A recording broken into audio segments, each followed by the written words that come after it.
Welcome to Marvel Contest of Champions Becoming an Expert. In this video, I am going to be answering the question, who are the best champions? So, I'm going to be using my champions as an example. Just like with the best fighting style, there's not necessarily any best champions. Saying just clear cut, who's the best champion? Well, then the answer is nobody. The one thing that really makes one champion better than another is a combination of their tier, rank, level, and level of their signature ability. A champion with a higher combination of those is going to be better than a champion with a lower combination of those. So don't be fooled by the IP. The IP can throw you off, being that some champions have a higher IP than others at any given point within their tier, rank, level, and signature ability level. So that's not. I found that a lot of champions that have much higher IPs, I found that they're either very hard to fight against.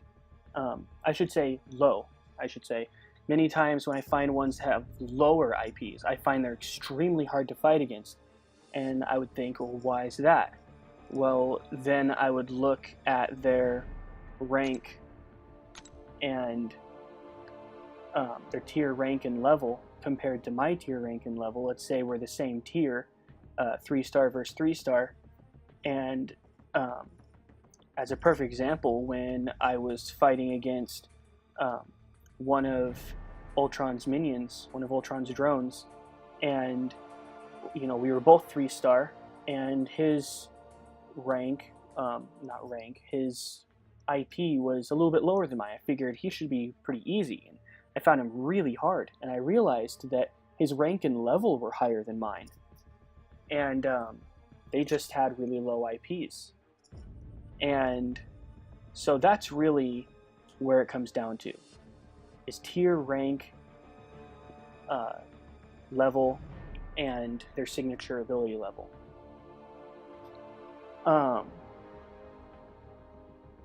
So there are things you can look at that can get you the champion you want. First, for the champions I want, I'm picky about my superheroes.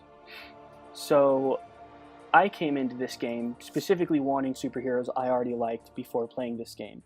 And I'm dead set on using those superheroes or champions and getting good with them, no matter who they are, no matter how they fight, what their abilities are.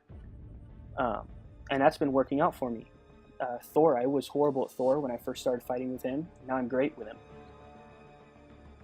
And there are a couple of things you can look at, though, if you don't really care, if you're indifferent, or if you like all of them equally. There are some things that you can look at, though, where you can use specific heroes to help you out. First off, it depends on what type of fighting that those champions do that you're good with. You've got what I call the ninja types with Deadpool, Spider-Man, Iron Fist, Black Panther. Guys like that, they end with this spinny, kick thing with each of their combos. You've got the what I call boot to face, like Hawkeye, Captain America, Electro. They end literally with a boot to the face. And you've got the semi-big guys like Colossus, who end with a knee to the face.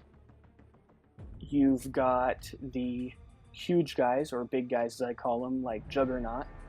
And I don't remember what they end with, but it doesn't really matter. as you go up that list from, ninja up to the big dudes, they are slower and slower, but I'm pretty sure their attacks are more and more powerful.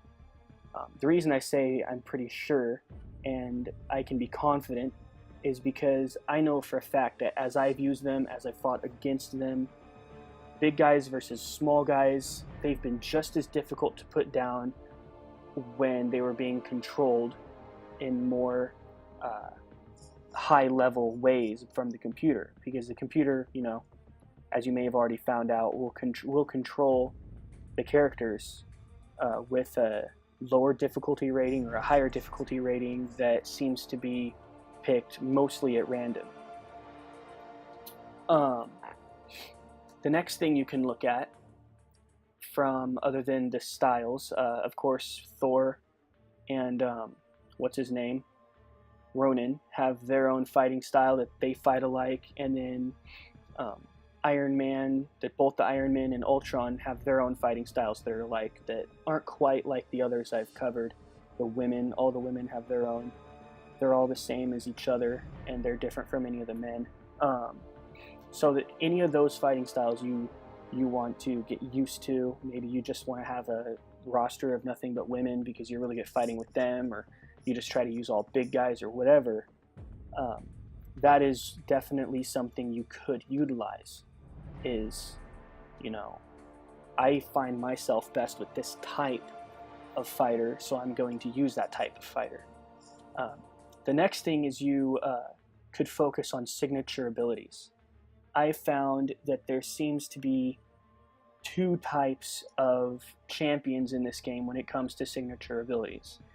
There are those that are good that are extra helpful for the user, and then there are those who are extra useful for the computer.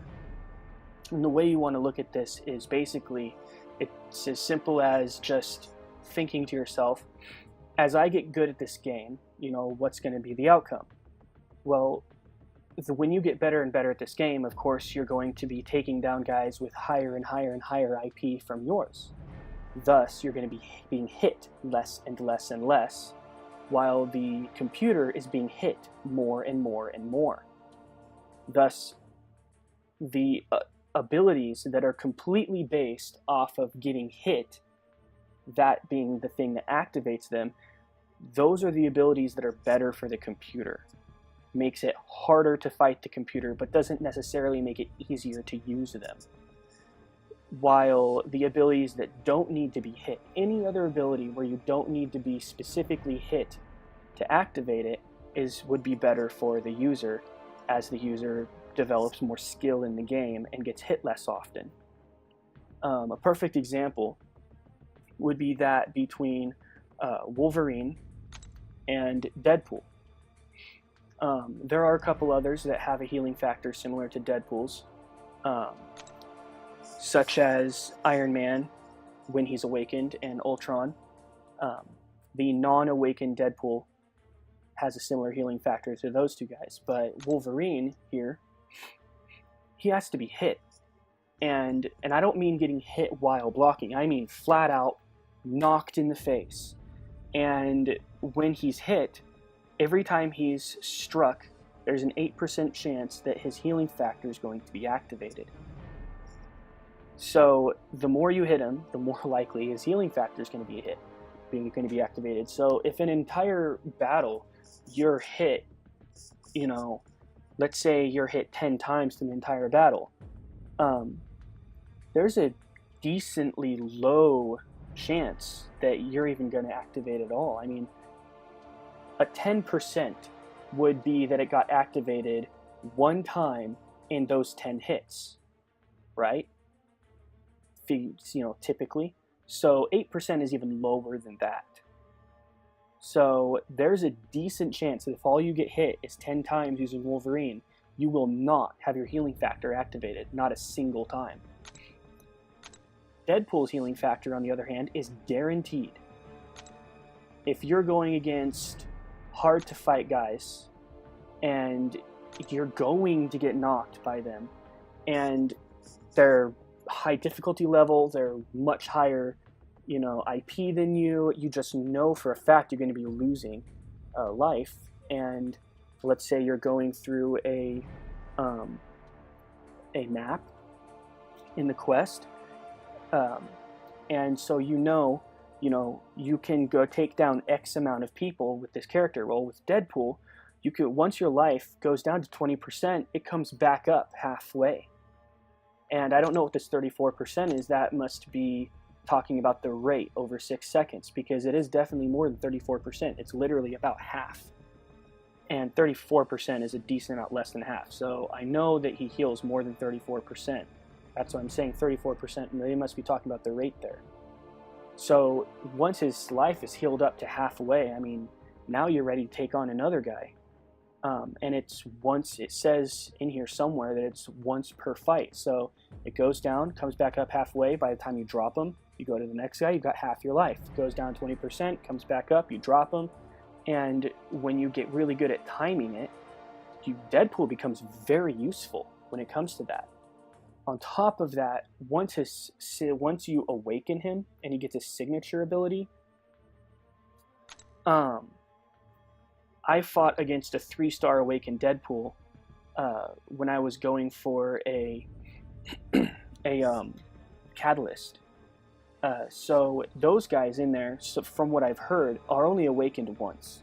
Every time you're always fighting against guys that are awakened one time when you're going for catalysts.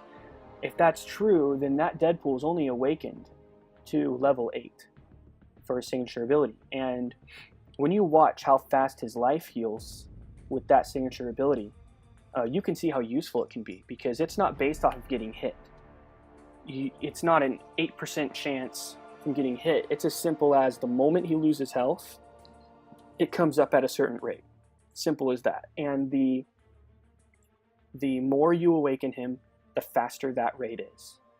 So now that my example comparing to where one has to be hit, where they're the same ability, but one has to be hit, one doesn't, a few guys who are based off of having to be hit are Spider-Man. When he's awakened, he has evade.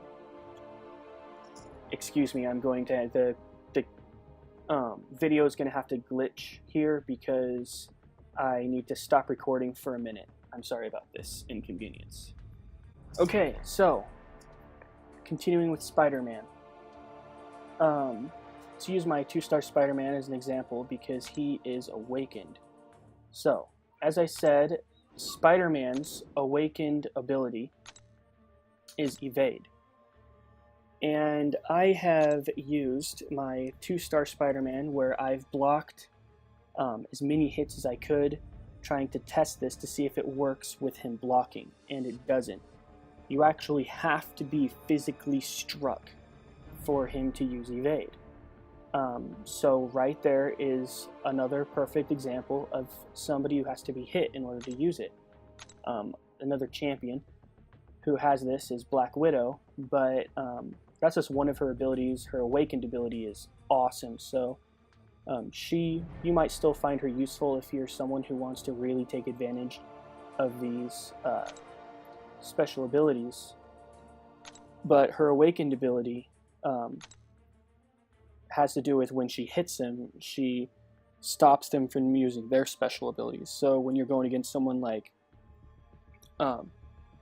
anybody who the computer's good with, it's like the opposite. When you're going against Wolverine or Juggernaut or any of them, she helps to cause them to not have their special ability activated, simply because she is landing blows.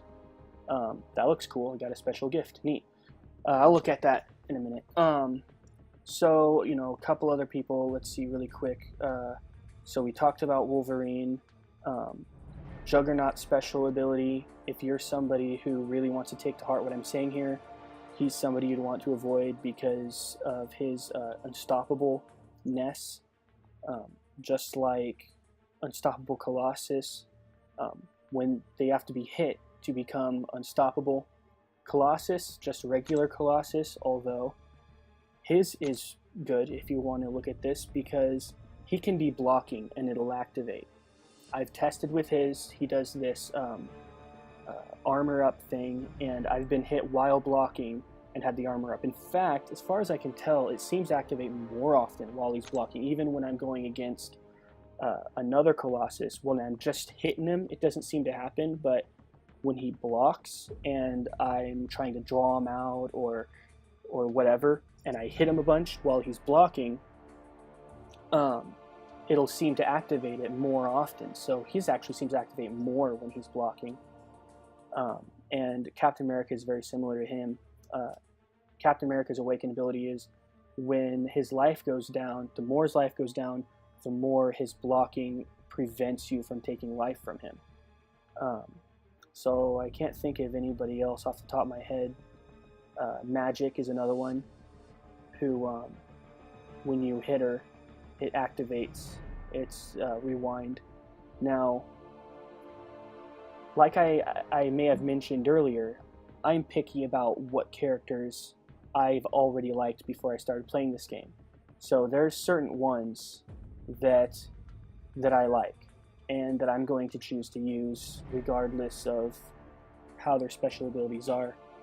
But yeah, there you go. There's a decent little rundown of a few guys giving you some examples, and now you can hopefully take this information, and anytime a new champion comes out, you can look at them for yourself, see what their special abilities are, maybe try to figure out what their awakened ability is to give yourself an idea of, are they useful to me? I'm going to end this video with a entertaining duel. Thanks for watching, and have fun.